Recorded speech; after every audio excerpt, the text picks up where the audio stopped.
For a century, Easter Seals has been spearheading services for those living with disabilities. But that's just the tip of the iceberg for the nonprofit. CEO Pam Green talked about some of their newest ventures with First Financial's Ilaria Rollins.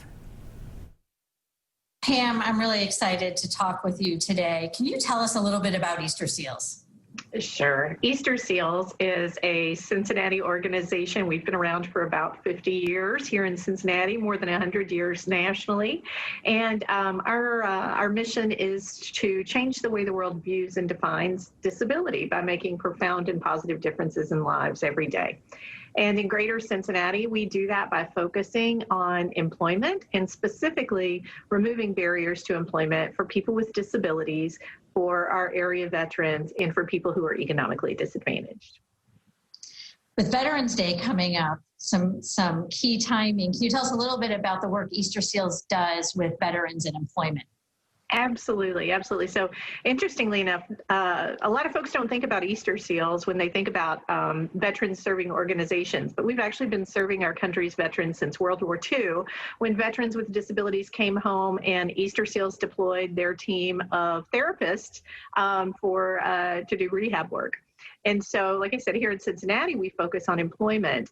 And so whether it's helping a veteran to translate the skills that they learned in the military to what that looks like in a civilian workforce, to helping them to get some experience so that they can move on to another position, or if it's just helping them navigate the myriad resources that are out there available for them, Easter Seals is a great provider of employment supports to people with disabilities.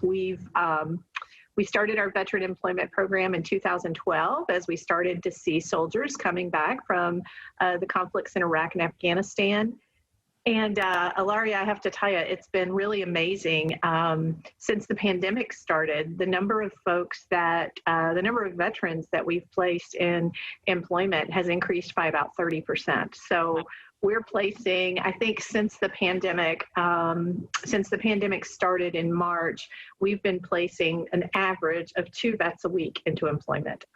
So it's been great. I have this theory that it's our country is in a crisis because of this pandemic. And so veterans are like, I got to get to work. I got to help. And so it's been wonderful. It's been a wonderful thing to see. It's awesome to be able to see those impacts and the direct impact being made. I mean, it's so profound. Absolutely. So tell us where people can find more information about the Easter Seals, programs available, and how to give. Yeah, absolutely. Absolutely. Well, of course, at our website, which is www.eastersealsgc.org. And you can follow us on social media, which is at Easter Seals.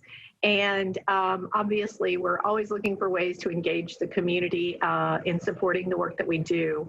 Our veterans program, we decided when we started it up that a lot of times government-funded programs for veterans come with a lot of restrictions around eligibility and discharge status and just a lot of stuff. And so we decided when we were starting up our program that we were going to consider a veteran as anybody that signed up to give their life for their country, regardless of eligibility and disability status. And so to do that, we rely for 70% of our program funding comes from philanthropic contributions.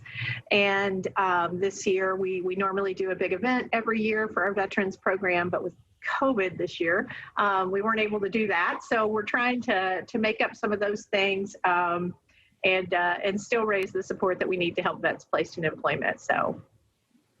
Well, thank you so much, Pam, for spending time talking with me today. I really enjoyed hearing more about Easter Seals. Thank you, Ilaria. I so appreciate the opportunity. Absolutely.